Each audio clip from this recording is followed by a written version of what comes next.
우리 함께 우리 시편 23편 1절 말씀만 우리 함께 한 목소리로 합독합니다. 함께 읽습니다. 여호와는 나의 목자시니 내게 부족함이 없으리로다. 아멘. 다시 한번 눈 감고 한번 외워봅시다. 눈 감고 살짝 실눈 뜨지 마시고, 제가 다 봅니다. 저는 안 감을 겁니다. 자, 시작.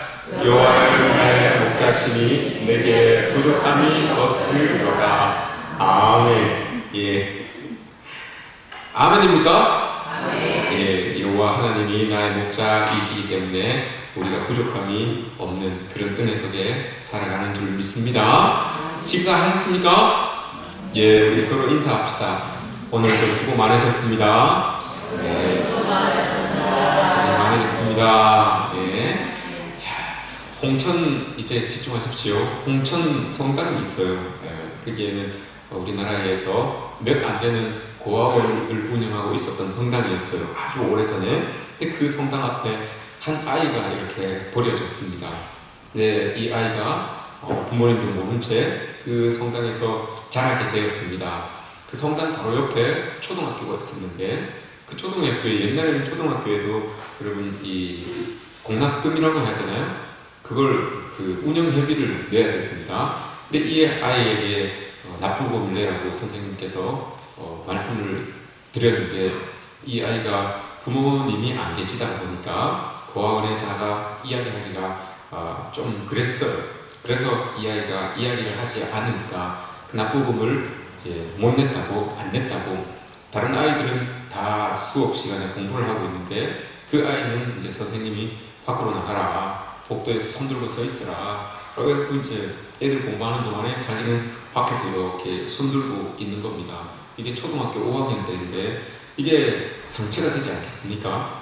이게 마음에 상처로 이렇게 남은 거예요. 그때부터 왕따가 된 거죠. 그래서 이대로 그냥 여기에 이렇게 학교에서 왕따가 되느니 내 길을 가겠다라고 해서 그 길로 서울로 상경을 합니다. 고아원을 뛰쳐나와서 상경을 합니다. 근데 상경을 하니까 돈이 있습니까? 먹고 잘 공간이 있습니까? 뭐 어디 취업을 할 수 있습니까? 이래저래 그냥 전전긍긍하다가 이 집 저 집 다니면서 조금씩 뭘 훔쳐먹는 거예요. 훔쳐서 먹고 훔쳐서 입고 이렇게 하다가 전과 3범이 되어버립니다. 그 어린 나이에 시간이 이렇게 지나서 전과 3범이 됩니다. 기술도 없고 초등 중퇴생을 써주는 것도 없고 사회 속에서 바라보는 시선도 차갑고 어떻게 할 수가 없었어요. 근데 어떤 식당에서 이제 청년 때쯤 돼서 일을 하는데 이 모멸감을 느꼈어요.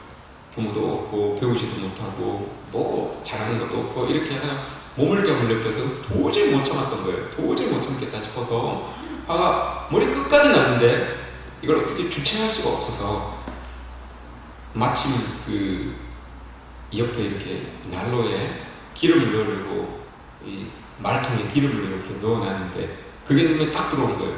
그래서 그걸 몸에다가 그걸 확 들어본 거예요.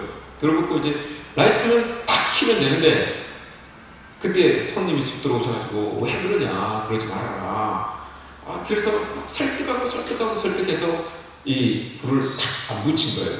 근데 이 인명살상의 위험을 가할 수 있는 그런 행동을 했다고 잡혀 들어갑니다. 또 잡혀 들어가서 징역을 살아요. 그래서 이 전과 이제 사범이 되는 거죠.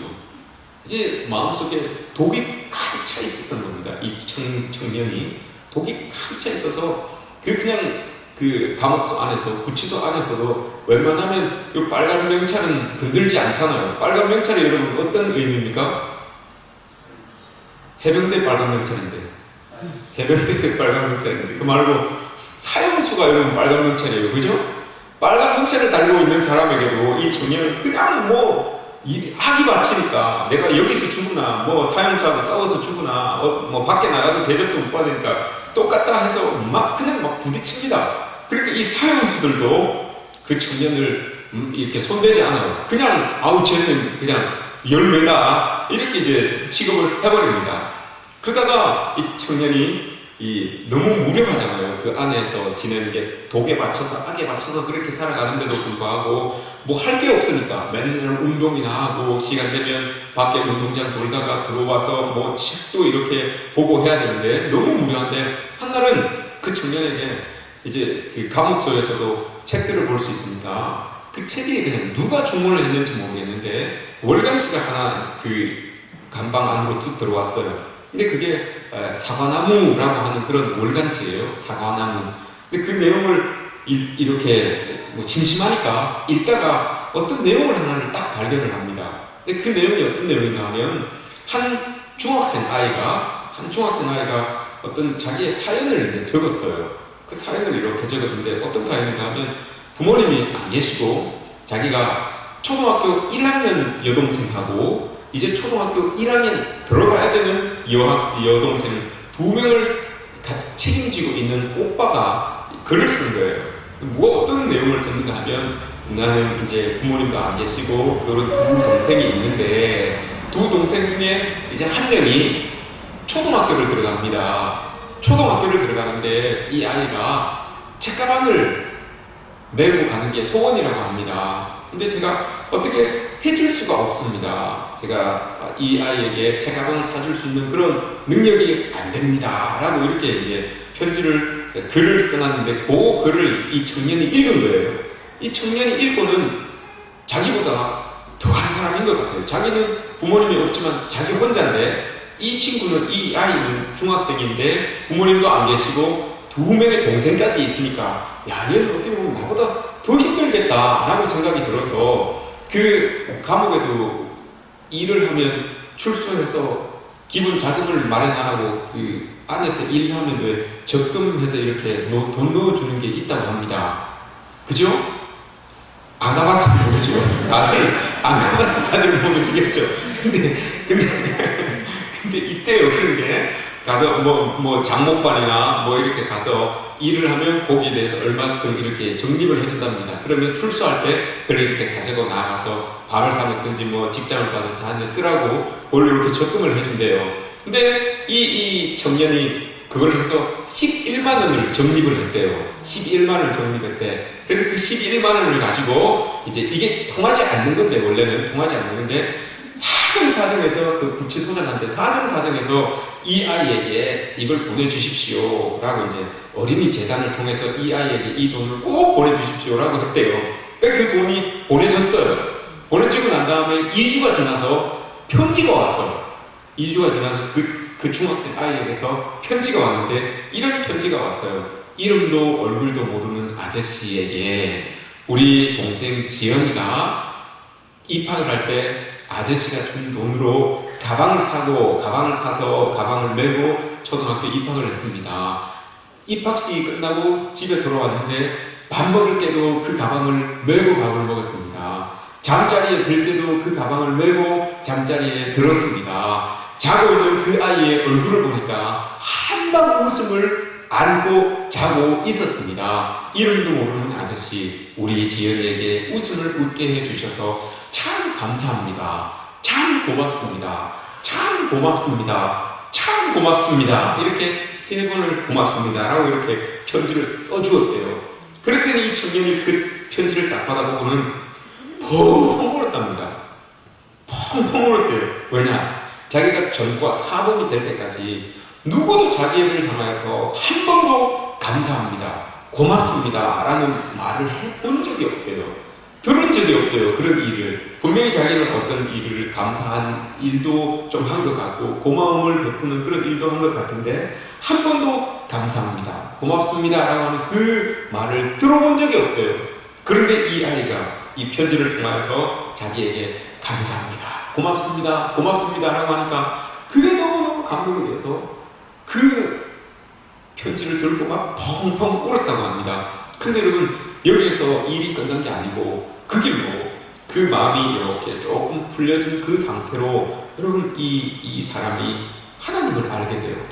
하나님을 영접하게 됩니다. 그리고 그 하나님을 영접하여서 정말 새로운 사람으로 거듭나게 되는 그런 놀라운 일이 일어납니다. 출소를 하고 나서 이제 출소를 했습니다. 그리스도인으로 출소를 했음에도 불구하고 여전히 여러분 달라진 건 아무것도 없죠. 여건도 달라진 게 없고 환경도 달라진 게 없고 사회적인 시선도 달라진 게 없어요. 그냥 전과 사범의 청년, 부모님 없는 고관 출신의 청년 이렇게만 알고 이렇게 지내게 되죠. 근데 기술도 없고 학벌도 없고 하니까 취업을 해야 되는데 취업할 데가 없었던 거예요. 근데가 짜장면 배달을 하게 됩니다. 70만 원을 갖고. 근데 집도 절도 없으니까 그 70만 원 받은 거에서 15만 원을 고시원 비용이에요. 거기에서 이제 먹고 자고 하는 거예요. 고시원에서 먹고 자고 하면서 15만 원을 내고 나머지 얼마입니까 그러면?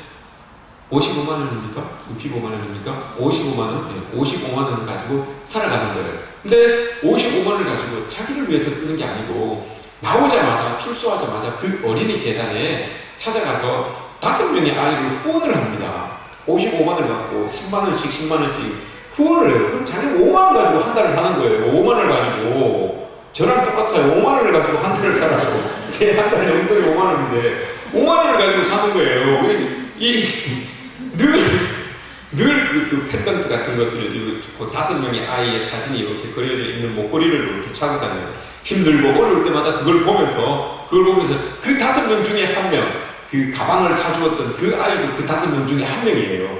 또 한 명은 르완다에 있는 그 외국 아이예요. 그 5명을 이제 먹이고 입히고 10만 원씩 해서 이렇게 해줍니다.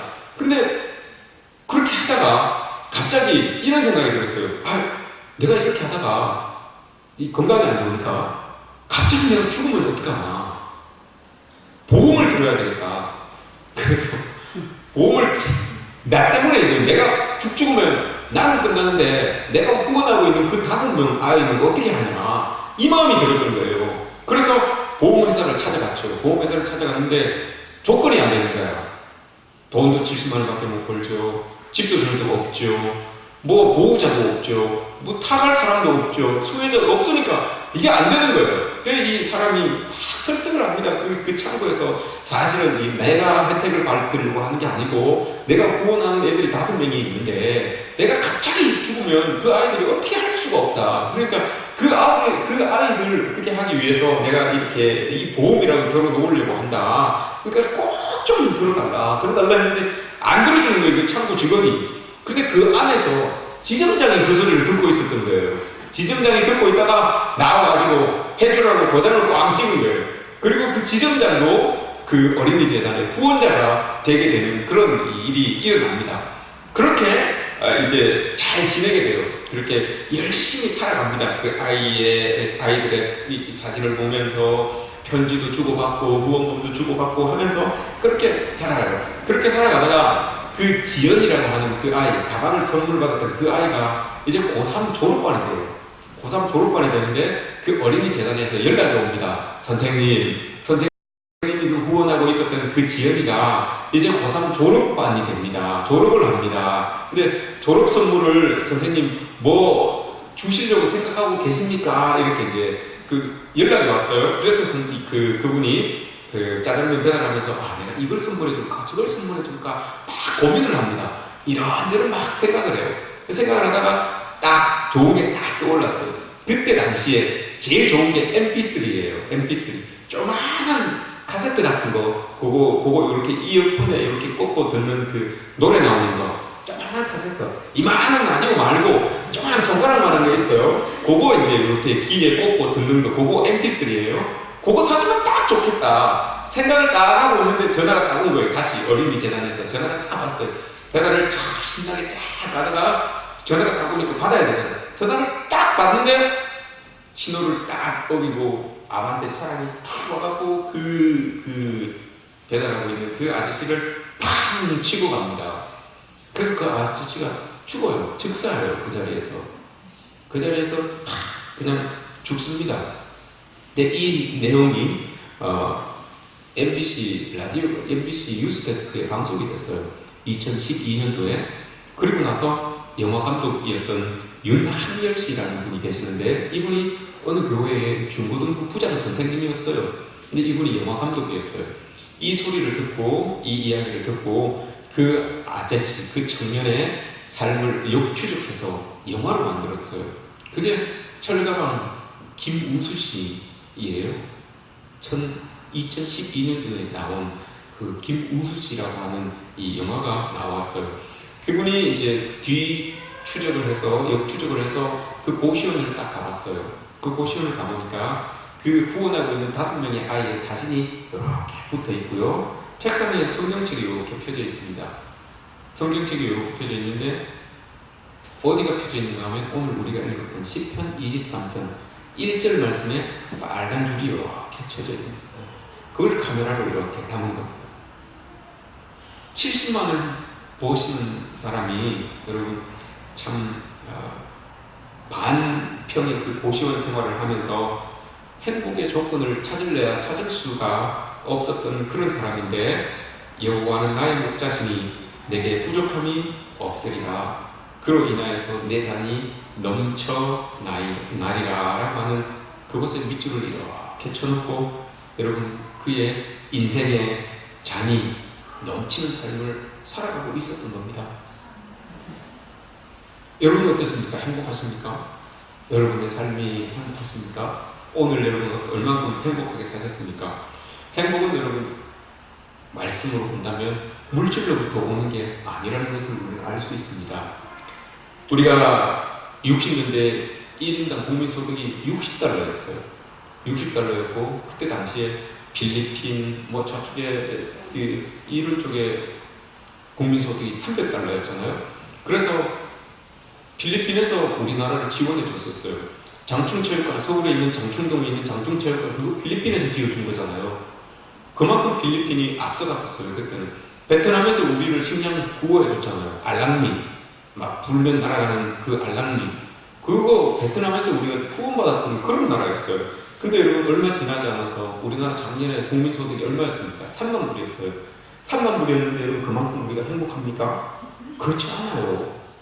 그만큼 많이 벌고 많이 부를 쌓아놓고 삶에도 불구하고 행복하지 않습니다. 오히려 OECD 국가 중에 자살률이 1등이에요. 중고등학생들의 삶의 만족도가 여러분 꼴찌입니다.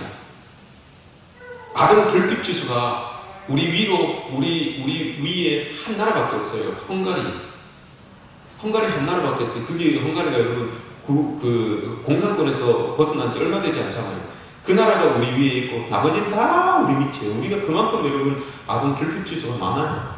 아이들이 뭔가 부족함을 느낀다는 거예요. 뭔가 부족함을 느껴요. 이렇게 잘 사는데 여러분 뭘 부족함을 느끼겠습니까? 그런데 아이들이 그렇게 부족함을 느끼고 살아간 거예요. 그런 것들을 봤을 때 우리의 행복이 정말 물질이 행복이 아니구나 라는 것을 다시 한번 깨닫게 되죠. 물질은 여러분 행복의 대안이 될 수가 없습니다. 물질은 우리를 편안하게는 하지만 평안하게는 만들지 못합니다.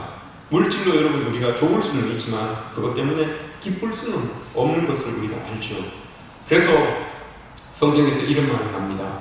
한 영혼이 천하보다도 귀하다라고 이렇게 말하죠. 여러분 이게 어떤 뜻을 가지고 있는지 아십니까? 우리의 마음은 천하를 가지고 채울 수 없다는 말이에요. 그 마음에 예수 그리스도가 들어가지 않는 이상은 천하를 가지고 채우려고 해도 채워지지 않는 게 우리 마음이라고 그러는 거예요. 그러니까 여러분 행복을 우리가 어디에서 찾을 수 있겠습니까? 다른 예수 그리스도 이외에 우리가 행복을 찾을 수 있는 공간이 없는 거예요. 하나님 이외에 다른 것으로 여러분 우리가 채울 수 없는 거예요. 불만이라고 하는 말이 있죠. 여러분 행복이 차지 않으면 우리는 불만스러워요. 불만자가 여러분 어떤 만자가 씁니까? 불자가 아는 문자를 쓰고 만자는 찰만자잖아요. 차지 않으니까 불만이 되는 거예요. 차지 않으니까 행복하지 못하는 거고요. 근데 차지 않아요. 70만 원 여러분 70만 원을 배다 보니 뭐가 찼겠습니까? 마음이 70만 원을 하면서 살아가는 그 사람이 여러분 뭐가 찼습니까? 그런데도 여러분 하나님이 내 목자로 하나님을 내 목자로 삼고 살아가니까 내 자리 넘친다는 고백을 하게 되는 겁니다.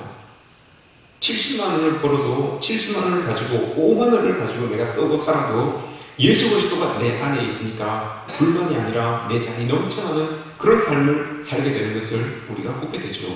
여러분 우리가 하나님을 믿음으로 말미암아서 우리도 이런 차고 넘치는 은혜가 있었으면 좋겠습니다.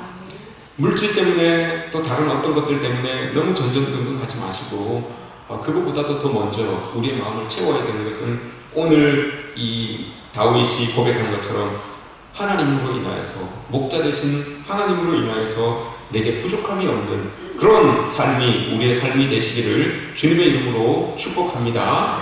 하나님이 여러분 우리의 마음에 차지 않으면 늘 우리는 허기져요. 세상의 것으로 이렇게 채우려고 하면 허기집니다. 요즘은 시설에도 옛날에는 고아원 뭐 이렇게 이야기를 했는데 요즘은 그런 말을 안 써요. 요즘은 시설이다 이렇게 이야기를 해요. 그런 단어를 쓰는데 요즘은 시설도 여러분 자율배식입니다. 쭉 뷔페식으로 갖다 놓고 자기 먹고 싶은 만큼 들어가서 먹는 거예요. 그럼에도 불구하고 자유롭게 많이 먹을 수 있는데도 불구하고 늘 그 시설에 있는 아이들은 결핍을 느껴요. 아동 결핍 지수가 여러분 세계 2위라고 했어요. 그런 것처럼 늘 결핍을 느껴요. 왜 그런가 하면 여러분 사랑이 빠져있기 때문에 그런 거예요. 부모님의 사랑이 빠져있기 때문에 아무리 소 한 마리를 먹어도 결핍을 느껴요. 아무리 많은 이 탄수화물을 섭취해도 결핍을 느껴요. 부모님이 안 계셔서 부모님과 함께 먹고 마시는 그 자리가 아니기 때문에 부모님의 사랑이 없기 때문에 그런 결핍을 느낀다고 합니다. 여러분 하나님을 우리의 아버지라고 말하기 때문에 그 아버지로 여러분 그 아버지를 우리가 확신하지 못하고 살아가면 우리 또한 그 결핍을 느낍니다. 하나님을 아버지라고 우리가 부르면서 그렇게 고백하면서 살아가는데 그 아버지를 확신하지 못하면 우리 또한 여러분 우리 마음에 공허함을 느끼고 우리 마음에 그런 허기짐을 느끼게 되어 있어요. 이게 여러분 우리의 모습이에요. 이게 불만으로 나타나는 것이고 이게 여러분 우리 삶 가운데서 이 원망으로 나타나게 되는 모습입니다. 우리가 오늘 다윗의 고백처럼 목자이신 하나님 때문에 내 잔이 넘쳐나는 그런 은혜가 하나님이 내 안에 가득 차 있음으로 말미암아 내가 행복을 누릴 수 있는 그런 은혜가 우리에게 있었으면 좋겠습니다. 근데 이게 내 마음을 가득 채워야 되는데 하나님으로 내 마음을 가득 채워야 되는데 이게 여러분 어렵습니다. 문제가 있습니다. 왜냐하면 이걸 가만히 그냥 하나님의 은혜로 하나님으로 가득 채우라고 여러분 세상이 가만두지 않아요. 악한 것들이 가만두지 않습니다. 자꾸 비워지도록 자꾸 우리의 그 높이 드는 그 잔에 엉뚱한 것들이 채워지도록 자꾸 우리를 수석거려요. 자꾸 우리를 막 이렇게 흠집을 내려요. 그래서 자꾸 그 안에 엉뚱한 것들이 담겨지게 돼요.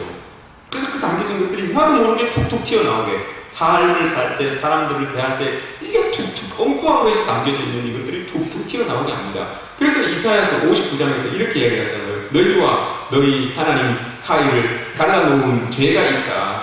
그 죄 때문에 그 죄가 하나님의 얼굴을 너의 얼굴과 가리게 만들었다라고 이렇게 말씀하시잖아요. 그게 죄라는 거예요. 죄라는 게 여러분 우리가 알면 죄 잘 안 지어요. 여러분 시험은 여러분 우리가 딱 봤을 때 저거 시험이다 라는 건 여러분 시험으로 안 와요. 그렇게 막기가 어리석지 않아요. 아삭아삭하게 와요. 요게 시험인지 아닌지 잘 모르게 와요. 49, 50, 51 요 사이에서 시험이 왔다 갔다 한단 말입니다. 그렇게 넘어가도 요거 해도 괜찮을 것 같다. 요거 해도 뭐 어떨까? 요렇게 왔다 갔다 하는 거 요게 여러분 시험으로 오는 거예요. 확 0하고 100 이만큼 차이 나게 시험이 오는 게 아니에요. 요런 것들이 우리에게 오니까 우리가 잘 구분을 못하고 그냥 덥석 물어서 시험에 빠지는 경우들이 있죠. 그래서 여러분 우리의 그 하나님께로 하나님으로부터 하나님으로 채워야 되는 그 자리에 자꾸 이런 것들이 우리의 유혹거리들이 자꾸 차게 되는 것을 보게 됩니다. 우리의 행복을 뺏어가는 게 이런 죄들이에요. 우리의 행복을 우리가 행복하지 못하게 만드는 것들이 바로 우리 안에 이렇게 들어져 있는 이런 찌꺼기와 같은 이런 것들이 우리를 행복하지 못하게 하는 거죠. 우리 인생의 행복을 쫓아버리고 또 뺏어버리는 죄의 문제를 해결하기 위해서 우리는 날마다 하나님 앞에 예배하는 것이고 또 하나님 앞에 기도하는 것 아니겠습니까? 물고기는 물에서 살아야 됩니다. 나무는 여러분 흙에 뿌리를 깊게 박고 있어야지 든든하게 사는 겁니다. 그리스도인은 여러분 어떻습니까? 그리스도인인 나를 만드신 하나님 안에 있을 때 행복하게 만들어지는 겁니다. 나를 만드신 하나님이 나를 가장 잘 알지요. 그 하나님 안에 내가 있어야지. 그 하나님이 내 안에 있어야지. 여러분 제일 그게 현명하고 행복을 누리는 방법 아니겠습니까? 그런 여러분들 되시기를 축복합니다. 우리나라에서 88 올림픽이 있을 때 아르메니아라고 하는 나라가 있었는데 그 나라에 여러분 진도 7의 지진이 일어납니다. 그래서 추정 4만 5천 명이 죽어요. 4만 5천 명이 죽는데 14일이 지나고 나서 엄마하고 아기가 갓난 아기가 구출이 돼요. 아기 엄마가 구출이 되는데 엄마한테 어떻게 이 아이가 먹을 것 없이 어떻게 저렇게 오래 살 수 있었나 라고 이렇게 하니까 엄마가 훅 그 지진이 날 때 아이하고 뚝 떨어져 있었는데 어두우니까 뭐가 보입니까? 더듬더듬 하면서 이렇게 하니까 또 아이가 요 옆에 있었던 거예요. 아이는 옆에 있고 더듬더듬 하니까 뭐 움직일 수가 없는데 손만 움직일 수 있는데 더듬더듬 하다가 유리조각을 하나 딱 발견합니다. 그래서 유리조각에다가 이 손을 톡 찔러요.